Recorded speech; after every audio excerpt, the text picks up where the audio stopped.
ये 20 क्वेश्चन के आसपास जो भी क्वेश्चन बनेंगे या जो भी जानकारी होगी वो मैं आपको दूंगा। तो इससे क्या होगा कि आपका सबसे पहले तो रिवाइज होगा, आपके 20 क्वेश्चन तैयार होंगे, उसके साथ साथ आपको बहुत सारा डेटा मिलेगा जिससे आप आपकी परीक्षा की तैयारी बहुत ज़्यादा मजबूत कर सकते हैं। ठीक है, तो जैसा कि आपको स्क्रीन पर दिख रहा होगा कि प्रोफेशनल एग्जामिनेशन बोर्ड की जो जेल डिपार्टमेंट की एक वैकेंसी है, जेल प्रहरी कार्यपालिक रिक्वायरमेंट 2018 का 29 सितंबर का 9 बजे का पेपर के मैं 20 क्वेश्चन आज डिस्कस करने वाला हूँ। ठीक है, तो चलिए शुरुआत करते हैं। सबसे पहला क्वेश्चन है कि मध्य प्रदेश शासन द्वारा किस वर्ष में आपदा प्रबंधन संस्थान DMI की स्थापना की गई। आपके पास ऑप्शन है 1987, 1972, 1956 और 1982। तो कब की गई थी इसकी स्थापना? इसकी स्थापना की गई थी 1987 में। ठीक है, तो एक और पूछा जाता है कभी कभी, नॉर्मल आपको एक फैक्ट बताता हूँ, कालिदास अकेडमी की स्थापना कब की गई? कालिदास अकेडमी की स्थापना कब गई? 1977 में। ये महत्वपूर्ण है, पूछा ही जाएगा, देख लेना आप, ये एक ना एक शिफ्ट में पूछ लिया जाएगा। तो कब की गई थी? 1970 में। ये फेवरेट क्वेश्चन है मध्य प्रदेश का। ठीक है, PEB का फेवरेट क्वेश्चन। आगे बात करते हैं अगले क्वेश्चन की। तो अगला क्वेश्चन है, मध्य प्रदेश के उस शहर का नाम बताइए जहाँ प्रत्येक वर्ष ध्रुपद समारोह का आयोजन किया जाता है। ध्रुपद समारोह का आयोजन किया जाता है। आपके पास ऑप्शन क्या क्या थे? उज्जैन, भोपाल, जबलपुर, इंदौर। तो इसका आंसर पता क्या है? इसका आंसर है भोपाल। तो इसका आंसर क्या है? भोपाल में ध्रुपद समारोह का आयोजन किया जाता है। ठीक है, भोपाल में और भी 2 समारोह में बता रहा हूँ, वो याद रखिएगा जो भोपाल में होते हैं। सबसे पहला आलमी तबलीगी इज्तिमा। ठीक है, आलमी तबलीगी इज्तिमा करके एक उत्सव होता है, एक समारोह होता है मुस्लिम समुदाय का, उसमें दूर दूर से लोग आते हैं और इकट्ठे होते हैं। और भोपाल में ही होता है एक लोकरंग महोत्सव। ठीक है, और एक लोक रंजन महोत्सव होता है खजुराहो में। ठीक है, देखिए 2 चीज़ें हैं, एक लोक रंग और एक है रंजन, लोक रंजन। तो लोक रंजन कहाँ होता है? खजुराहो में। हो सकता है कंफ्यूज करने के लिए पूछ लिया जाए। और लोक रंग कहाँ पर होता है? भोपाल में होता है। ठीक है, और उज्जैन में क्या होता है? सिंहस्थ होता है। ठीक है, अगले क्वेश्चन की बात करते हैं। हमारा अगला क्वेश्चन है कि रानी विक्टोरिया की स्वर्णिम जयंती मनाने हेतु निर्मित किए गए यूनेस्को के विश्व विरासत स्थल का नाम क्या है? ठीक है, तो उसका नाम क्या है? उसका नाम है हमारा छत्रपति शिवाजी महाराज टर्मिनस। तो ये करंट अफेयर से रिलेटेड क्वेश्चन था। तो इसमें मैं आपको यूनेस्को के बारे में बताता हूँ। यूनेस्को की स्थापना कब हुई थी? 4 नवंबर 1946 में हमारा यूनेस्को बना था। कितने में? 1946 में हमारा यूनेस्को बना था। और इसका हेडक्वार्टर हो सकता है पूछ लिया जाए तो हेडक्वार्टर कहाँ पर है? पेरिस, फ्रांस में है। पेरिस, फ्रांस में। अब बात करते हैं अगले क्वेश्चन की। हमारा अगला क्वेश्चन है कि आधिकारिक शुभांकर प्राप्त करने वाला भारत के प्रथम वन्यजीव अभ्यारण्य का नाम बताइए। ठीक है, वन्यजीव रिजर्व का नाम बताइए। तो वन्यजीव रिजर्व कौन था जिसने आधिकारिक शुभांकर प्राप्त किया था? वह था कान्हा टाइगर रिजर्व। तो ये कहाँ पर है? मध्य प्रदेश में। ठीक है, तो आपको 1-2 चीज़ें और बताता हूँ इस चीज़ के बारे में। सबसे पहले रणथंभौर कहाँ पर है? रणथंभौर हमारा पड़ता है राजस्थान में। कार्बेट, जिम कार्बेट हमारा उत्तराखंड में हमें देखने को मिलता है। और कान्हा में देखने को कहाँ पर मिलता है? राजस्थान में देखने को मिलता है। ठीक है, अब मैं तो आपको कुछ चीज़ें बताता हूँ जो बहुत ही महत्वपूर्ण है एग्जाम के ज़रिए से। तो भारत में सबसे बड़ा राष्ट्रीय उद्यान कौन सा है? कौन सा है? हिमिश। ये बहुत अच्छे से लिख लीजिएगा आप, आपके पास याद कर लीजिएगा इस चीज़ को। ठीक है, यह कहाँ पड़ता है? लेह लद्दाख में पड़ता है। और सबसे बड़ा बाघ अभ्यारण्य की बात करें तो कौन सा है? राष्ट्रीय उद्यान हो गया हिमिश। बाघ अभ्यारण्य हमारा है नागार्जुन सागर। ठीक है, नागार्जुन सागर ये कहाँ पर है? आंध्र प्रदेश में है। और सर्वाधिक वन्यजीव अभ्यारण्य किस राज्य में है? मतलब कहाँ पर सर्वाधिक वन्यजीव अभ्यारण्य है? ये कहाँ पर है? 94 है टोटल। कहाँ? अंडमान निकोबार में। ठीक है, ये कुछ महत्वपूर्ण बिंदु हैं, हो सकता है एग्जाम में आपसे पूछ ले जाए। आगे हम बात करते हैं कि मजदूरों और गरीब परिवारों के लिए बिजली सब्सिडी देने हेतु मध्य प्रदेश शासन द्वारा 2018 में शुरू की गई योजना कौन सी थी? योजना थी हमारी संबल योजना, जो अभी हमारी कमलनाथ सरकार ने बंद कर दी थी। जैसे ही सरकार चेंज हुई तो शिवराज मामा आए तो उन्होंने फिर से ये योजना चालू कर दी। ठीक है, ये बिजली से संबंधित योजना है। अब बात करते हैं कि 1931 में भारतीय राष्ट्रीय कांग्रेस के किस अधिवेशन में मौलिक अधिकारों और राष्ट्रीय आर्थिक कार्यक्रमों के प्रस्तावों को अपनाया गया? ठीक है, ये बहुत ही महत्वपूर्ण अधिवेशन है। ये कराची अधिवेशन है। ठीक है। तो मैं आपको भारतीय राष्ट्रीय कांग्रेस के अधिवेशन के बारे में बताता हूँ कि कौन सी महत्वपूर्ण अधिवेशन है, कहाँ कहाँ हुए। तो सबसे पहले यही देख लेते हैं, कराची अधिवेशन। ये कब हुआ? ये 1931 में हुआ, लिखा हुआ है यहाँ पर, देखने को हमें मिला है। इसमें क्या था? मौलिक अधिकार और राष्ट्रीय आर्थिक कार्यक्रमों के बारे में बात की गई थी। इसके अध्यक्ष कौन थे कराची अधिवेशन के? ये थे सरदार वल्लभ भाई पटेल। हो सकता है इस बार पूछ लिया जाए, या फिर एक आध शिफ्ट में ये भी पूछ लिया गया होगा कि इनके अध्यक्ष कौन थे। तो कौन थे? सरदार वल्लभ भाई पटेल। अब मैं बात करता हूँ, आपको थोड़े बहुत अधिवेशन बताता हूँ। एक अधिवेशन हुआ था 1987 में, कहाँ पर? मद्रास में। सिर्फ सुनिएगा ध्यान से, सॉरी 1887 में कहाँ पर हुआ था? मद्रास में हुआ था, जिसमें मुस्लिम अध्यक्ष थे, ये भी पूछा जा सकता है। 1888 में एक अधिवेशन हुआ था इलाहाबाद में, जिसमें अंग्रेज अध्यक्ष बना था, ठीक है। और 1896 में क्या हुआ था? 1896 में एक अधिवेशन हुआ था कलकत्ता में, और जिसमें पहली बार क्या गाया गया था? वंदे मातरम गाया गया था। कहाँ? कांग्रेस के अधिवेशन में। इसके अध्यक्ष कौन थे? रहीमतुल्लाह शयानी जी थे। 1907 में आपको पता ही होगा सूरत की फूट हुई थी 1907 के कांग्रेस के अधिवेशन में। लेकिन ये अब ये नहीं पूछा जाएगा सूरत की फूट हुई थी, ये पूछा जा सकता है कि इसके अध्यक्ष कौन थे। तो 1907 की सूरत की फूट जो कांग्रेस के अधिवेशन में हुई थी, उसके अध्यक्ष थे रास बिहारी बोस जी, ठीक है, रास बिहारी बोस। और जनगण मन सबसे पहले कौन से अधिवेशन में गाया गया था? तो जनगण मन गाया गया था कलकत्ता अधिवेशन में, 1911 वाले कलकत्ता अधिवेशन में। और एक महत्वपूर्ण चीज़ है कि 1927 वाले अधिवेशन में जो मद्रास में हुआ था, उसमें क्या हुआ था? पूर्ण स्वराज की मांग रखी गई थी, पूर्ण स्वराज, ठीक है। ये बहुत ही महत्वपूर्ण है, याद रखिएगा कि 1927 में जो मद्रास में कांग्रेस का अधिवेशन हुआ, उसमें पहली बार पूर्ण स्वराज की मांग रखी गई। हो सकता है इसके अध्यक्ष पूछें, तो अध्यक्ष कौन थे? अंसारी जी, ठीक है। आगे बढ़ते हैं। तो मध्य प्रदेश सरकार द्वारा 2018 में कालिदास सम्मान से किसे सम्मानित किया गया? 2018 में कालिदास सम्मान से सम्मानित किया गया था अंजुला इलम मैनल को, ठीक है। तो कालिदास सम्मान के बारे में थोड़ा सा देख लेते हैं। कब से देना शुरू हुआ? ये हुआ 1980-81 से कालिदास सम्मान देना स्टार्ट करा मध्य प्रदेश गवर्नमेंट ने। ये कौन से क्षेत्र में दिया जाता है? ये 4 क्षेत्र में दिया जाता है। सबसे पहला शास्त्रीय संगीत, दूसरा नृत्य नाटक, तीसरा रंगकर्म, चौथा रूपांकर। एक क्वेश्चन ये भी बनता है कि सबसे पहले किसको दिया गया? तो श्रीनिवास अय्यर को सबसे पहले दिया गया। और रंगकर्म में किसको दिया? श्री शंभू मिश्रा, ठीक है। कंफ्यूज मत होना, जो ऑप्शन कभी भी अगर सर्वप्रथम पूछा गया तो दोनों ही ऑप्शन में नहीं देखेंगे। अगर दोनों ऑप्शन में देखें तो हम क्या लगाएंगे?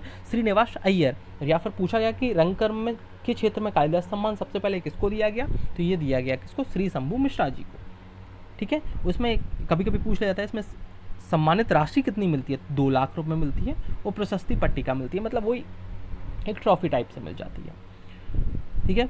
अगला क्वेश्चन की बात करें तो दिल्ली में स्थित कमल मंदिर या लोटस टेम्पल किस धर्म के अनुयायियों का पवित्र स्थल है? ये है बहाई धर्म के अनुयायियों का परिस्थल, ठीक है, पवित्र स्थल है। कौन से? बहाई धर्म। आगे बात करते हैं 2017 में मध्य प्रदेश के किस हिस्से में दुनिया का सबसे पुराना शैवाल जीवाश्म खोजा गया? कहाँ पर खोजा गया सबसे पुराना दुनिया का शैवाल जीवाश्म? कहाँ को खोजा गया? चित्रकूट में खोजा गया। अब यहाँ पर कुछ ऑप्शन दिए गए हैं, उन ऑप्शन से रिलेटेड जानकारी देख लेते हैं हम, ठीक है।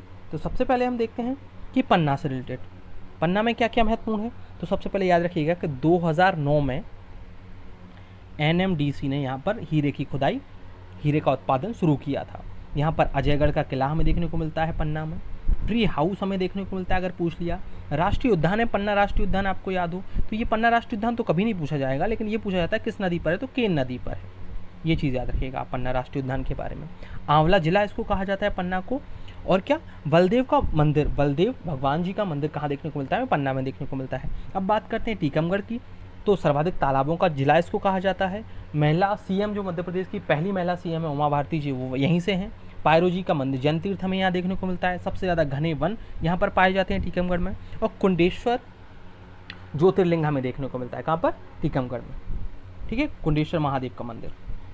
अब बात करते हैं शहडोल की भी बात यहाँ पर कर लेते हैं। तो शहडोल में क्या है? सोन घड़ियाल अभ्यारण्य। ये कौन सी नदी पर है? सोन नदी पर है, ठीक है, सीधी शहडोल की बॉर्डर पर हमें देखने को मिलता है। अमरकंटक ताप विद्युत यहाँ पर शहडोल में हमें देखने को मिलता है। ओरिएंट पेपर मिल भी पूछी जाती है। ओरिएंट पेपर मिल हमें कहाँ देखने को मिलती है? शहडोल में देखने को मिलती है। और बाण सागर परियोजना शहडोल में ही है, ठीक है। अगले क्वेश्चन की बात करते हैं। अगला क्वेश्चन है मध्य प्रदेश राज्य में राज्य आनंद संस्थान के सामान्य निकाय के अध्यक्ष कौन है? ठीक है, किसके? राज्य आनंद संस्थान के सामान्य निकाय के अध्यक्ष कौन है? श्री मुख्यमंत्री जी हैं, राज्य के मुख्यमंत्री जी। तो इसमें मैं आपको क्या बताऊंगा, इसमें मैं बताऊंगा कि जो मुख्यमंत्री वगैरह हैं ये कौन से आर्टिकल के अंतर्गत आते हैं। हो सकता है इस बार पूछ लिया जाए, तो देखते हैं। सबसे पहले हम देखते हैं राज्यपाल। राज्यपाल आता है 164, सॉरी मुख्यमंत्री देखते हैं। तो मुख्यमंत्री का कोई पद का वर्णन नहीं किया गया संविधान में, उसमें सिर्फ इतना कहा गया है 164 आर्टिकल में कि राज्यपाल जो है वो मुख्यमंत्री की क्या करेगा, नियुक्ति करेगा। ठीक है, अब बात करते हैं राज्यपाल की। तो राज्यपाल 153 से 167 के अंतर्गत आता है। कौन से भाग में आता है? 6 में आता है, भाग 6 में। ठीक है, अब बात करें भारत के राष्ट्रपति की। ठीक है, ये बहुत ही महत्वपूर्ण है। राष्ट्रपति आता है हमारा भाग 5 में आता है। आर्टिकल कौन से में आता है? 52 से 78 तक आता है। इनके बीच में कुछ महत्वपूर्ण आर्टिकल है, वो आपको याद रखने हैं। कौन से? सबसे पहला आपको आर्टिकल याद रखना है 52, जिसमें राष्ट्रपति को चुना जाता है। 54 में उसका चुनाव होता है। 60 में उसको शपथ ग्रहण कराई जाती है और 61 में उस पर महाभियोग चलाया जाता है। और 123 में जब दोनों सदन काम नहीं कर रहे होते तो वह अध्यादेश जारी कर सकता है। ये सारे आर्टिकल आपको राष्ट्रपति से रिलेटेड याद रखने पड़ेंगे। आगे बात करते हैं, दीप से दीप जले के रचयिता कौन है? ये बहुत ही महत्वपूर्ण पूछा गया क्वेश्चन था। दीप से दीप जले एक रचना है किनकी? माखनलाल चतुर्वेदी जी की। ठीक है, तो अपन माखनलाल चतुर्वेदी की 2-3 रचनाएं देख लेते हैं। सबसे पहले हिम तरंगिणी हमें देखने को मिली माखनलाल चतुर्वेदी की। हिम तरंगिणी, हिम क्रीटनी। ठीक है, हिम तरंगिणी, हिम क्रीटनी माखनलाल चतुर्वेदी की रचना है। युग चरण हमें माखनलाल चतुर्वेदी की रचना हमें देखने को मिलती है। मरण ज्वार बहुत ही अच्छी रचना है। समर्पण और कृष्णा अर्जुन युद्ध, ये चीज़ बहुत ही महत्वपूर्ण है। ये अगर आप कभी पढ़ना चाहें तो पढ़ सकते हैं। बहुत ही अच्छी रचना है माखनलाल चतुर्वेदी जी की। कौन सी? कृष्णा अर्जुन युद्ध। हो सकता है पूछ लिया आगे एग्जाम। अगले क्वेश्चन की बात करते हैं। तो भारत सरकार और आरबीआई के बीच मौद्रिक नीति ढांचे पर समझौते का निम्नलिखित विकल्पों में से कौन सा एक लक्ष्य है? कौन सा लक्ष्य है उनका? मुद्रास्फीति। ठीक है, जब भारत सरकार और आरबीआई मौद्रिक नीति ढांचे पर समझौते करती है तो उसका एक लक्ष्य क्या होता है? मुद्रास्फीति को कंट्रोल करना। सिंपल सी चीज़ है। अब मुद्रास्फीति क्या होती है? तो सिंपल सी चीज़ है, किसी वस्तु के दामों का बढ़ना और रुपए के दामों का गिरना क्या होता है? मुद्रास्फीति होती है। ठीक है, और इसमें एक जीडीपी टर्मोलॉजी है। ये गरीबी बेरोजगारी से सब लोग अवगत हैं। हम बात करते हैं जीडीपी की। तो जीडीपी की परिभाषा मैं आपको बताता हूँ। एक वर्ष में देश की सीमा में उत्पादित वस्तु व सेवाओं के का अंतिम मौद्रिक रूप क्या कहलाता है? जीडीपी कहलाता है। जीडीपी में एक खासियत है कि एक देश की सीमा के अंतर्गत भले वो विदेशी कंपनी कुछ उत्पादन कर रही हो या देशी, सबका जो वस्तु और सेवा का अंतिम मौद्रिक मूल्य क्या मिलकर क्या बनाता है? जीडीपी बनाता है। ठीक है, चलो आगे अगले क्वेश्चन पे आते हैं। हमारा अगला क्वेश्चन है, निम्नलिखित में से किसे भारत के मेट्रोमैन के रूप में से जाना जाता है? तो मेट्रोमैन के रूप में किसको जाना जाता है? श्री ई श्रीधरन। तो सबसे मेट्रोमैन की बात अगर आ गई है तो मुझे आप कमेंट बॉक्स में आंसर बताइए कि सबसे पहले मेट्रो भारत के किस शहर में चली। ये बहुत ही महत्वपूर्ण क्वेश्चन हो सकता है एग्जाम्स में पूछ लिया जाए। आगे बात करते हैं, बैरन द्वीप में एक सक्रिय ज्वालामुखी कहाँ स्थित है? ठीक है, भारत में एक ही सक्रिय ज्वालामुखी है, याद रखिएगा। ये बैरन द्वीप में हमें देखने को मिलता है। बैरन द्वीप में हमें कहाँ देखने को मिलता है? यह हमें देखने को मिलता है अंडमान और निकोबार द्वीप समूह में। बैरन द्वीप ज्वालामुखी का ही नाम है। ठीक है, कहाँ देखने को मिलता है? अंडमान निकोबार द्वीप समूह में देखने को मिलता है। और यहीं पर एक हमें सुसुप्त ज्वालामुखी देखने को मिलता है। कौन सा? नारकोंडम देखने को मिलता है। ठीक है, क्या? नारकोंडम ज्वालामुखी और बैरन द्वीप ज्वालामुखी, ये दोनों ही एक सक्रिय ज्वालामुखी है, एक सुसुप्त ज्वालामुखी है। ये कहाँ देखने को मिलते हैं? अंडमान और निकोबार द्वीप समूह में। अब अगर यहाँ पर अंडमान निकोबार द्वीप समूह और लक्षद्वीप समूह देखने को हमें मिला है, तो हम यहाँ पर देखते हैं कि इनके बारे में कुछ जानकारी ले लेते हैं। तो सबसे पहले अंडमान के बारे में देखते हैं। अंडमान निकोबार में तो 10 डिग्री चैनल जो है छोटे अंडमान को कार निकोबार से अलग करता है। ठीक है, 9 डिग्री चैनल आपका लक्षद्वीप और मिनिकॉय को अलग करता है। ठीक है, देखो 2 चीज़ मैंने बताई। सबसे पहले 9 डिग्री चैनल लक्षद्वीप और मिनिकॉय को अलग करता है। अंडमान की बात करें तो 10 डिग्री चैनल छोटा अंडमान को कार निकोबार से अलग करता है। और एक डुंकन पास करके एक पास है, क्या? डुंकन पास। डुंकन पास, तो डुंकन पास अलग करता है दक्षिणी अंडमान को लघु अंडमान से। ठीक है, इतनी चीज़ याद रखना। और अंडमान की सबसे ऊंची चोटी याद रख सकते हो तो रख लेना सैंडल पीक। क्या? Sandal peak. हो सकता है पूछा जाए, क्योंकि ऐसे वनडे एग्जाम्स में एक एक नंबर भी बहुत महत्वपूर्ण होते हैं। ठीक है, चलो आगे बात करते हैं। भारत के किस शहर में चार मीनार स्थित है? ठीक है, ये बहुत ही सिंपल सा क्वेश्चन था। कहाँ पर स्थित है? हैदराबाद में स्थित है। ठीक है, थोड़ी सी हम शाहजहाँ ने कुछ इमारतें बनवाई थी दिल्ली में, उनके बारे में हम देखते हैं। तो दिल्ली में कौन कौन सी इमारतें बनाई हैं शाहजहाँ ने? दिल्ली का लाल किला, दिल्ली का लाल किला, दीवाने आम बनवाया है, दीवाने खास बनवाया है। शाहजहाँ की मैं बात कर रहा हूँ, याद रखिए। दिल्ली की जामा मस्जिद भी किसने बनवाई है?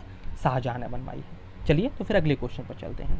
अगला क्वेश्चन है, निम्नलिखित में से किस संस्थान ने मध्य प्रदेश में भारत के प्रथम एकीकृत नियंत्रण और कमान केंद्र का शुभारंभ किया? किसने किया? ये किया था Bhopal city development corporation limited ने किया था। ठीक है, अगले क्वेश्चन की बात करें तो बाण सागर बांध परियोजना निम्नलिखित में से किस राज्य का संयुक्त उद्यम नहीं है? तो इसमें कौन नहीं आता? बाण सागर बांध परियोजना में नहीं आता हमारा छत्तीसगढ़। ये किस किस की परियोजना है? मध्य प्रदेश, बिहार और उत्तर प्रदेश। चलो ये 3 प्रदेश आपको देखने को मिल गए। बाण सागर बांध परियोजना देखने को मिल गई। तो आप कमेंट बॉक्स में मुझे बताइए कि बाण सागर बांध परियोजना कौन सी नदी पर स्थित है। ठीक है, ये चीज़ मैं आपको बताने के लिए बोल रहा हूँ, आपको कमेंट बॉक्स में इसका आंसर देना है। थोड़ी सी मेहनत मैं कर रहा हूँ, थोड़ी सी मेहनत आप कीजिए। पश्चिम बंगाल में हावड़ा ब्रिज किस नदी पर बनाया गया है? ये बहुत ही ईजी सा क्वेश्चन था, क्योंकि पश्चिम बंगाल अगर आपको पता हो तो आप आंख बंद करके हुगली नदी इस पर लगाएंगे। ठीक है, चलो, क्योंकि अगर हम बात करें तो महानदी उस साइड जाती नहीं है, ब्रह्मपुत्र साइड से निकल जाती है, तो हम हुगली लगा सकते हैं। स्मार्ट सिटी मिशन को किस वर्ष शुरू किया गया था? स्मार्ट सिटी मिशन को शुरू किया गया था 2015 में। सबसे पहले इसमें 100 सिटी लेके आए थे, और हर सिटी को जो स्मार्ट सिटी बनने पर टॉप में आती थी उनको 1000 करोड़ रुपए उनकी नगर निगम को मिला करते थे। चलो आगे बात करते हैं कि किस मिशन का उद्देश्य चरणबद्ध तरीके से शहरी बेघर लोगों को आवश्यक सेवायुक्त आश्रय प्रदान करना है? तो सिंपल सा, आप अगर ये क्वेश्चन पढ़ेंगे तो इसमें ही आपको आंसर मिल जाएगा। इसका आंसर है शहरी आजीविका मिशन। ठीक है, राष्ट्रीय शहरी आजीविका मिशन, NULM। ठीक है, इसमें क्या करते थे, जो शहर में जो बेघर लोग हैं उनको ये आश्रय प्रदान करते थे। ठीक है, तो इस तरह हमारे आज के 20 क्वेश्चन समाप्त हुए। आशा करता हूँ आपको इस लेक्चर में कुछ जानने के लिए मिला होगा। अपनी तैयारी कंटिन्यू रखिए, आपको सफलता जरूर मिलेगी। मिलेंगे अगले लेक्चर में। God bless you all.